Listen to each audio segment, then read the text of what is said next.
Bonjour, peut-être avez-vous été déjà surpris de certaines difficultés que vous avez pu rencontrer alors que vous êtes enfant de Dieu. Et parfois on peut se poser la question, mais pourquoi si Dieu est présent dans ma vie, je dois vivre de telles choses? La parole de Dieu nous encourage à sortir du camp pour aller vers le Seigneur Jésus-Christ en supportant d'être humiliés. Parfois, frères et sœurs, nous devrons passer par des temps où nous sommes humiliés. Parfois, nous devrons passer par des temps difficiles. Le chemin pour l'enfant de Dieu est un chemin de renoncement. C'est un chemin de consécration. C'est un chemin où nos propres plans, nos propres décisions ne sont pas mis en avant, mais nous recherchons à accomplir la volonté de Dieu. Dieu nous a sauvés, c'est extraordinaire. Dieu nous aime, c'est merveilleux. Dieu est fidèle et à nos côtés, il est présent chaque jour. Nous pouvons le croire et nous pouvons l'affirmer. Jésus est présent à nos côtés. Et même au milieu de la tempête, s'il a l'air de dormir, le Seigneur est présent. Cette semaine, on va passer du temps sur 5 versets qu'on trouve dans Hébreux chapitre 13. Et aujourd'hui, Hébreux 13, 13, où il est écrit donc « Sortons donc pour aller à l'extérieur du camp en supportant d'être humiliés comme lui. » Mais il est écrit précisément « Sortons donc pour aller à lui, à l'extérieur du camp, en supportant d'être humiliés comme lui. » Alors, qu'est-ce que ça veut dire aller à Jésus à l'extérieur du camp? C'est déjà une invitation, c'est peut-être un commandement. Il nous faut sortir du camp. Beaucoup de personnes veulent être là au milieu du monde. Bon, nous savons que nous ne pouvons pas sortir du monde. Par contre, nous devons sortir absolument des principes mondains et des principes qui régissent ce monde pour pouvoir marcher selon les principes de Dieu, ceux qui régissent le royaume de Dieu. Et donc, la première chose à faire pour l'enfant de Dieu, pour celui qui accepte le Seigneur, c'est de sortir pour aller à Jésus-Christ, à l'extérieur du camp. On va décortiquer un peu ce verset aujourd'hui. Et premièrement, aller à lui à l'extérieur du camp. Il y a un événement dans la vie de Myriam et Aaron qui un jour se sont un peu soulevés en orgueil spirituel contre Moïse, parlant parce qu'il avait pris une femme étrangère, éthiopienne.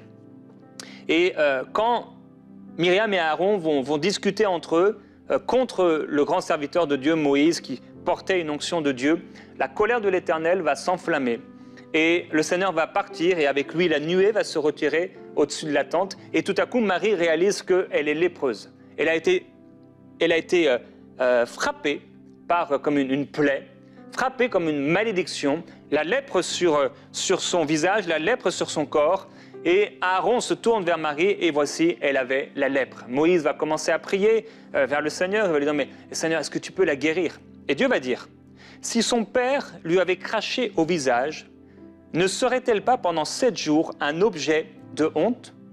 Qu'elle soit donc enfermée 7 jours en dehors du camp. » Donc enfermée en fait, c'est qu'elle soit évacuée, qu'elle puisse quitter le camp, qu'elle sorte du camp, après quoi elle y sera reçue.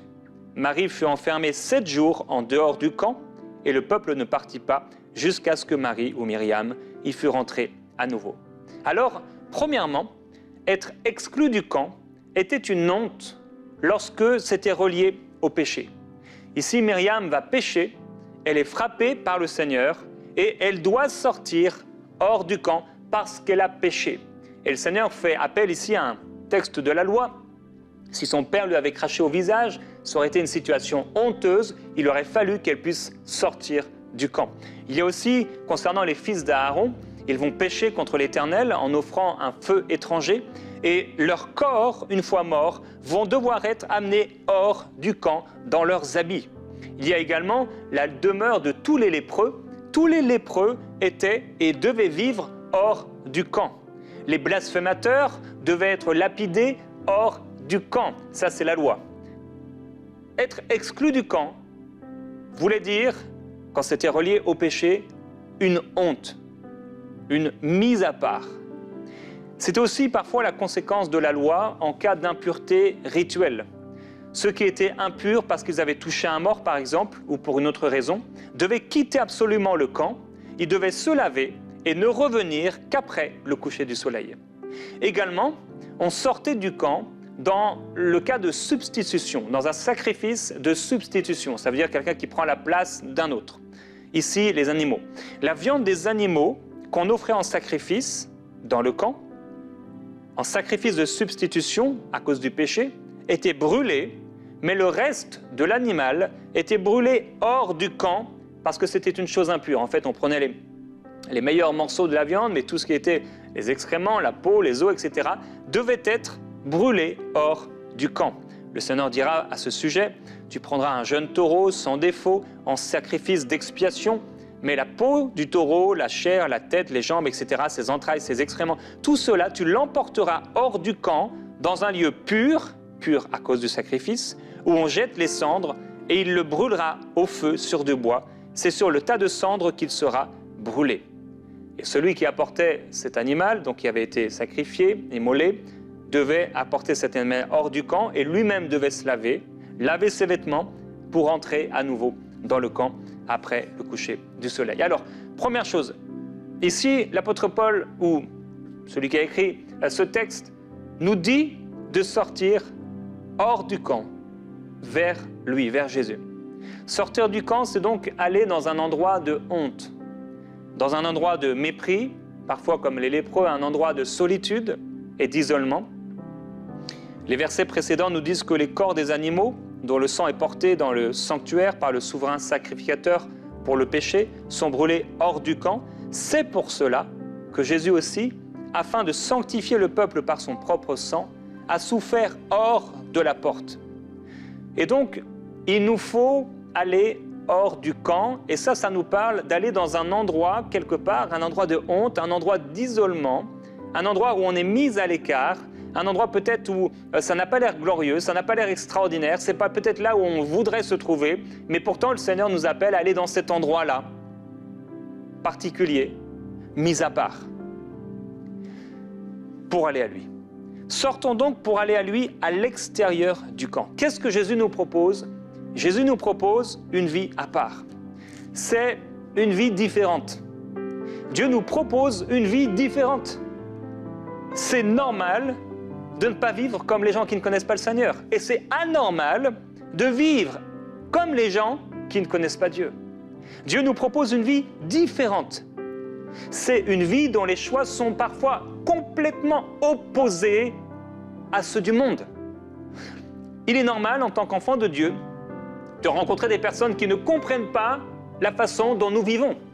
Il est absolument normal, en tant que chrétien, de rencontrer des personnes qui ne marchent pas avec Dieu et qui ne comprennent pas les choix que nous faisons, la façon dont nous dépensons notre argent, la façon dont nous vivons, la façon dont nous sommes avec les gens. Le Seigneur nous propose de sortir hors du camp, d'aller dans un endroit particulier, hors du monde quelque part, des principes du monde en tout cas. Mais avant de sortir, c'est d'abord un chemin.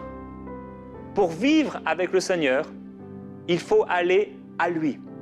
Ce que le Seigneur nous propose, c'est un chemin. La route est longue, le chemin est resserré, il est étroit, mais il mène à la vie. Et l'enfant de Dieu doit passer par ce renoncement obligatoire. On doit renoncer à nos propres plans régulièrement et marcher sur ce chemin resserré. Et le Seigneur Jésus nous propose ce chemin. Un chemin difficile pour la chair, un chemin hors du camp. Je veux aller hors du camp. Aujourd'hui, beaucoup de croyants et beaucoup d'églises veulent profiter de la vie à l'intérieur du camp. Ils s'imaginent qu'ils doivent rester à l'intérieur du camp parce qu'à l'intérieur du camp, il y a beaucoup de mouvements, il se passe plein de choses. Et là, à l'intérieur du camp, eh bien, les choses bougent. C'est ainsi qu'ils pensent, mais à l'intérieur du camp, ils n'y trouveront pas Jésus. Pour aller à Jésus, mon frère, ma sœur, il faut sortir à l'extérieur du camp. C'est à l'extérieur du camp que se trouvait Jean-Baptiste. C'est là qu'a commencé Jésus. Et c'est là, à l'extérieur du camp, qu'il a terminé sa course sur la terre. On doit absolument sortir à l'extérieur du camp. Mais il est écrit, sortons donc à lui, pour aller à lui, à l'extérieur du camp. La bonne nouvelle, c'est que nous ne vivons pas comme des religieux hors du camp, mais si nous sortons, ce n'est pas pour vivre comme des religieux hors du camp ou pour vivre comme des lépreux, Si nous sortons hors du camp, c'est pour aller à lui. L'enfant de Dieu a l'assurance que s'il sort hors du camp, s'il sort des principes de ce monde, le Seigneur Jésus sera avec lui. Pour moi, m'approcher de Dieu, c'est mon bien, dit le psalmiste. Jésus dit, venez à moi, vous tous qui êtes fatigués et chargés, et je vous donnerai du repos.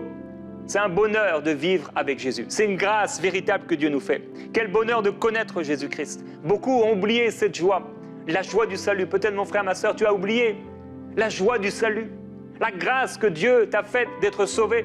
Oui, il y a des difficultés. Oui, il y a des temps particuliers, difficiles. Il y a des temps où nous ne comprenons pas ce qui nous arrive. Nous ne comprenons pas pourquoi. On peut être comme enlisés, comme dans du sable mouvant et se demander, mais qu'est-ce qui se passe? Pourquoi tant de problèmes? Mes frères et sœurs, n'oublions pas que si nous sortons hors du camp, c'est pour aller à lui. Et si nous traversons des difficultés, nous ne devons pas oublier de fixer nos yeux sur lui et de savoir être remplis de reconnaissance parce que nous n'allons pas hors du camp simplement comme ça pour vivre comme des lépreux, pour vivre comme des personnes dans la solitude, l'isolement, pour vivre comme des personnes qui, voilà, dans un simple renoncement, un pur renoncement.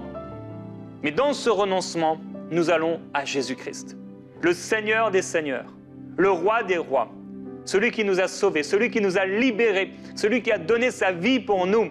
Si nous allons hors du camp, vous savez, les pharisiens, ils allaient quelque part, entre guillemets. Dans certaines situations, on avait l'impression en tout cas qu'ils allaient hors du camp. Ils s'empêchaient de faire certaines choses. Et on peut nous dire, ne prends pas, ne touche pas, ne mange pas, mais toutes ces choses, peut-être ça a l'air d'être bien pour la chair, pour le corps. On se dit, ok, je vais hors du camp, mais il ne s'agit pas seulement d'aller hors du camp, il s'agit d'aller à Jésus. On doit aller à Jésus. Il est écrit maintenant, sortons donc pour aller à lui à l'extérieur du camp, en supportant d'être humiliés comme lui. Et là, ça devient un message difficile. L'humiliation, les outrages, c'est quelque chose qu'on doit parfois porter. En tout cas, c'est quelque chose qu'on doit traverser. C'est quelque chose qu'on doit supporter. Ce n'est pas quelque chose de facile. Ce message, c'est si différent de ce qu'on a pu prêcher. Venez à Jésus et vous pourrez profiter de la vie, vous serez riches et heureux. Si ces choses sont vraies pour la vie du croyant, c'est seulement si il a d'abord fait ce qui lui avait été proposé, obéi à la parole suivante, sortons donc pour aller à lui, à l'extérieur du camp. Il y a des temps difficiles où nous sommes comme humiliés, où on doit supporter. Je vais encourager quelqu'un aujourd'hui. Le Seigneur t'appelle à supporter. Tu passes par des temps difficiles et Dieu t'appelle à supporter.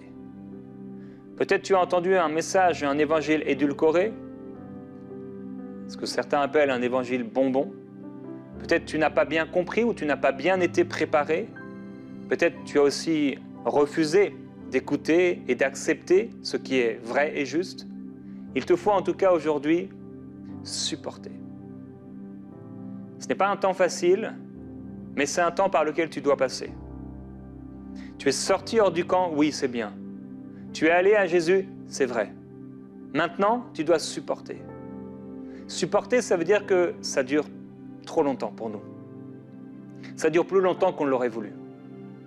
C'est facile de porter parfois quelque chose, et quand on doit maintenant supporter cette chose, on peut porter une bouteille d'eau ou un pack d'eau, mais quand ça devient tellement lourd maintenant et qu'on doit le garder dans notre main, on doit maintenant le supporter. Il y a quelque chose que tu dois supporter. Il y a quelqu'un qui doit supporter en ce moment la situation dans laquelle il vit, et le Seigneur aujourd'hui veut t'encourager et te fortifier par son esprit. Mais l'autre bonne nouvelle, c'est que nous pouvons donner au Seigneur ce poids. Et à ce moment-là, au bout d'un moment, c'est comme s'il le portait à notre place. Nous lui donnons ce poids et lui nous donne sa paix. Il nous faut sortir hors du camp, hors des principes, des systèmes de ce monde, pour aller à Jésus. En communion avec le Seigneur, en recherche de Dieu, Alors que notre plus grande priorité, c'est d'être avec lui et de lui obéir. Le Seigneur sera fidèle, le Seigneur sera présent. Le Seigneur nous touchera d'une manière ou d'une autre. Nous recevrons la parole de Dieu qui a la capacité de sauver nos âmes. Alors nous saurons que le Seigneur est avec nous. Mais nous aurons à ce moment-là à commencer à supporter des choses qu'on ne devait même pas supporter dans le monde. Les gens dans le monde, ils font ce qui les enchante. Ils ont certaines responsabilités, mais le plus possible, ils feront ce qui les enchante. Le jeune homme riche est venu au Seigneur Jésus-Christ, il est reparti tout triste avec sa richesse. Il a fait son choix. Il a peut-être profité encore de ses maisons, de son argent, de sa nourriture, de je ne sais quel bien qu'il n'a pas voulu abandonner pour aller à lui. Et le verset termine en disant « En supportant d'être humilié comme lui. » Waouh! C'est tellement différent de certains messages qu'on peut entendre. Et il est important d'être équilibré. Si le Seigneur nous appelle à aller à lui et à sortir hors du camp, il nous appelle à supporter ce qui peut être difficile à supporter, en supportant d'être humilié comme lui. Ça veut dire, mon frère, ma sœur, que tu vas passer par des temps où tu dois supporter, où tu dois supporter d'être humilié. Les outrages, les persécutions, la voix moqueuse de l'ennemi. Tu es là dans ta voiture et dans ta voiture tu t'es arrêté. Il y avait comme une haine, il y avait comme une colère en toi, une incompréhension et tu t'es dit mais pourquoi je dois supporter ça? Et là tu as un choix. Il y a un chemin qui s'ouvre devant toi. Soit tu vas continuer sur le chemin du Seigneur, un chemin de renoncement, ou soit tu vas créer un autre chemin qui a en fait été introduit par Satan. Et là tu te retrouves devant deux chemins. Et là tu es devant ces deux chemins. Soit tu vas supporter parce que tu sais que c'est la bonne chose et tu vas rester avec Jésus, même si c'est difficile. Soit tu vas choisir le chemin de la facilité et tu vas choisir tes plans, tes choix, tes projets, tes désirs charnels, les convoitises, ce que le diable peut te proposer. Et il y a un choix qui t'est fait aujourd'hui de supporter l'humiliation ou d'abandonner. Moïse s'est retrouvé devant ce choix. Soit je prends le risque de manifester l'appel qui est dans mon cœur, d'établir la justice de Dieu. Et ça va être difficile, parce que je vais devoir tout abandonner. Ou soit je vais continuer dans ma situation et je vais vivre comme je le veux. Je ne vais pas écouter les enseignements qu'on me donne. J'essaierai d'éteindre la voix du Saint-Esprit. J'essaierai de ne pas trop m'approcher de Dieu. Quel est ton choix? Les situations difficiles et les tribulations font partie de la vie avec Dieu.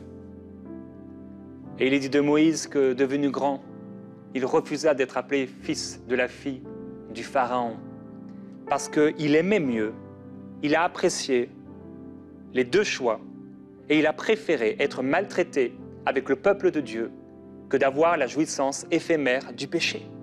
Et il a regardé l'opprobre, ça veut dire la honte, qui était rattachée à Christ, comme une richesse. Il l'a regardé comme une richesse plus grande que tous les trésors de l'Égypte, parce qu'il avait les yeux fixés sur la rémunération. Et quand Jésus nous parle de renoncement et de ce chemin étroit et resserré qui mène à la vie, ce n'est pas sans nous parler de la rémunération, parce qu'il dit que ce chemin mène à la vie. Ce chemin ne mène pas à la mort. On n'est pas entre guillemets, gros religieux et on se prive de tout et on est triste tous les jours de notre vie et la vie est difficile et on a hâte que le ciel, qu'on puisse en mourir et aller au ciel. Non, ce n'est pas ça. Mais on est prêt à renoncer à tout ce qui pourrait nous empêcher d'être agréés par Dieu, d'être agréable à Dieu. Tout obstacle, tout ce qui vient nous empêcher d'entrer dans notre appel, tout ce qui serait quelque chose qui nous ramènerait en arrière, tout détour, nous le refusons. Nous refusons les détours. Nous refusons les pensées perverses. Nous refusons les pensées qui viennent pour nous rendre esclaves, nous assujettir, nous rendre à nouveau sous un joug, nous remettre sous le joug de l'esclavage. Nous refusons tout ce que le diable voudrait pouvoir nous proposer. Nous refusons de baisser les bras. Nous refusons d'abandonner. Et même si c'est difficile, même quand c'est difficile, on continue d'avancer. Même quand on n'a plus les mots pour prier, même quand on est pris dans l'incompréhension, même quand on est peut-être mis dans un nuage ou dans le sable mouvant dont je parlais tout à l'heure, on a l'impression de s'enliser, il n'y a aucun espoir apparemment. On ne sait pas pourquoi on doit passer par là, mais même là, avec Joseph dans la citerne, avec Joseph dans la prison, on continue d'avancer. On continue d'avancer sur le chemin étroit et resserré parce que nous savons qu'il mène à la vie. Le diable ne pourra jamais nous proposer une telle chose. Le monde n'a rien à nous donner. Pierre dira, ne soyez pas surpris, comme d'une chose étrange, comme si c'était étrange ce qui vous arrive. La fournaise qui sévit parmi vous pour vous éprouver. Réjouissez-vous au contraire que vous ayez part aux souffrances de Christ, afin que vous soyez aussi dans la joie et dans l'allégresse lorsque sa gloire apparaîtra. Voilà la récompense. Et il dit, si vous êtes outragés pour le nom de Christ, vous êtes heureux, parce que l'Esprit de gloire, l'Esprit de Dieu habite en vous. Frères et sœurs, il y a des outrages, il y a des temps difficiles, mais en toutes ces choses, nous sommes plus que vainqueurs par celui qui nous a aimés. Je ne sais pas quelle est la difficulté que tu traverses. Je ne sais pas les combats qu'il y a dans ta tête. Je ne sais pas ce que le diable est en train de faire et tous les schémas qu'il a mis en place pour que tu puisses abandonner. Je ne sais pas quelles sont les convoitises qu'il prépare, qu'il t'a proposées. Je ne sais pas ce que c'est. Mais ce que je sais, c'est que tout ce qui vient de Satan est impur et mauvais et te détournera de l'appel du Seigneur pour toi. Et c'est pourquoi, Père, je veux prier pour ton peuple. Ta parole nous encourage à sortir hors du camp, vers toi, Jésus, en supportant l'humiliation. Et Père, je prie pour les frères et sœurs qui sont en ce moment découragés, ceux qui veulent abandonner, ceux qui veulent baisser les bras, ceux qui veulent, parce que c'est tellement plus facile de dire oui au péché et de goûter à la jouissance éphémère que le péché propose. Ils veulent être saints, ils veulent être purs, ils veulent obéir. Mais il y a quelque chose de fort, comme un géant qui s'est levé dans leur vie et qui revient jour après jour en disant « fais-le, fais-le, fais-le, fais-le ». Et Père, je brise au nom de Jésus-Christ ces oppressions spirituelles, ces attaques dans ta vie, mon frère, ma sœur, au nom de Jésus. Que ces oppressions, que ces voies maintenant soient brisées. Je lis ces choses dans ta vie, dans le nom du Seigneur Jésus-Christ. Je brise toutes les oppressions spirituelles en son nom, au nom de Jésus. Je déclare la défaite de Satan, une défaite totale, dans le nom du Seigneur. Père, je prie pour tes enfants, qu'ils soient puissamment fortifiés dans leur être intérieur par la foi. Même si ça dure depuis longtemps, je prie, Père, que même si ça doit encore durer, qu'ils tiennent bon, qu'ils tiennent ferme. Selon ta promesse, tu as le pouvoir de les garder debout jusqu'à la fin. Ils sont plus que vainqueurs par celui qui les a aimés. Ils sont la tête et non la queue. Ils seront toujours en haut et jamais en bas. Oh Dieu, ils n'auront pas à mendier leur pain parce que tu pourvois à tous leurs besoins. Père, je te glorifie, je te remercie. Je prie, Père, que tu ouvres leurs yeux, que tu ouvres les yeux de mon frère, de ma sœur, et qu'ils puissent voir, qu'ils puissent réaliser que c'était satanique, qu'ils puissent réaliser que c'était pour les détourner, qu'ils puissent réaliser qu'en fait, non, il ne faut pas rester là-haut, dans le monde, dans les systèmes de ce monde, dans les systèmes de péché, mais qu'il faut aller vers toi, qu'il faut aller à toi. Et Seigneur, je prie qu'ils puissent avoir une nouvelle révélation, comme une fraîcheur qui s'installe dans leur cœur. Cette nuée est descendue, et quand elle est descendue et qu'elle est repartie, la lèpre avait touché Myriam. Mais Père, je prie que ce que tu laisses ne soit plus la lèpre, parce que Jésus, tu as été, oui, à notre place, hors du camp, hors de Jérusalem, mourir sur la croix,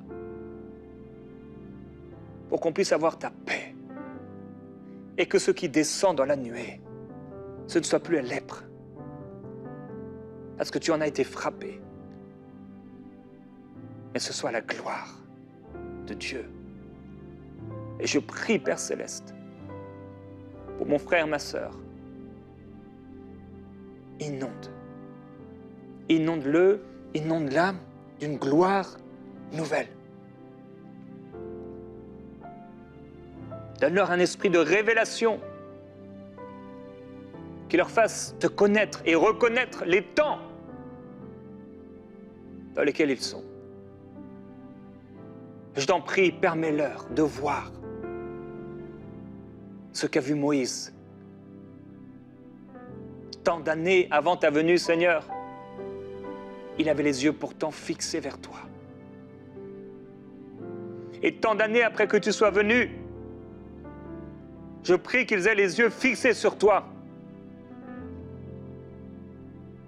Ce que tu étais hier, ce que tu es aujourd'hui et ce que tu seras éternellement.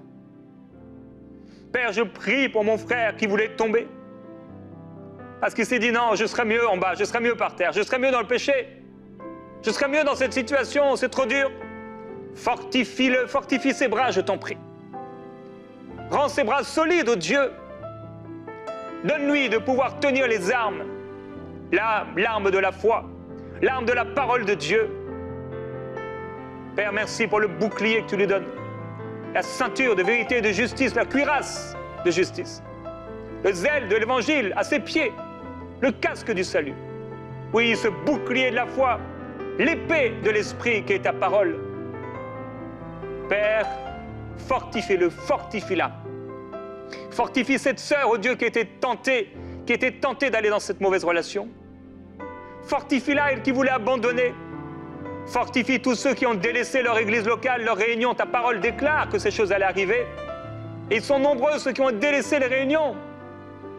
Père, ils passent à côté de quelque chose. Je t'en prie, viens leur parler aujourd'hui. Viens les toucher de façon spéciale. Au nom du Seigneur Jésus-Christ. Qu'ils soient interpellés par ton esprit. Et je te demande, au Père, oui, ouvre leurs yeux. Donne-leur des visions, des songes. Ouvre leurs yeux alors qu'ils méditent ta parole. Que ta parole vienne alors dès leur réveil, Seigneur. Des paroles de correction, d'instruction, d'avertissement. Des paroles de direction. Je te demande, Seigneur Jésus-Christ. Oui, mon bien, c'est de m'approcher de toi. Notre plus grand bien, c'est toi. Seigneur Jésus-Christ, nous venons à toi. Nous venons à toi. Nous sommes à toi. Nous voulons vivre pour toi. Seigneur Jésus, nous t'aimons. Nous t'adorons et nous te glorifions. Reçois toute la gloire. Merci Seigneur.